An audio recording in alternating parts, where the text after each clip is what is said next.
ভাই যান না, পিছনে যান।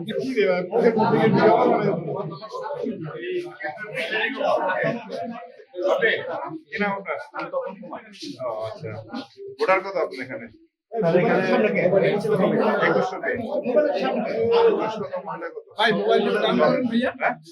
এটা পুরোটাই মহিলা কেন্দ্র।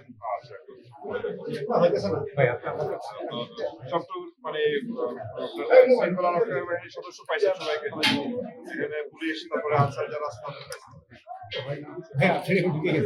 আর আপনার সাথে একজন আনসার আছে, ওই আছে নাকি এই কেন্দ্রে দেওয়া হয়নি? আপনার নিরাপত্তার জন্য একটা আছে না? তো আপনার মধ্যে কোনো সমস্যা আমরা সার্বক্ষণিক ভাবে আছি এখানে থাকবো, তাহলে থাকতে তো আশা করি সুস্থভাবে ভোট গ্রহণের জন্য যা যা করার দরকার সমস্যা হবে না।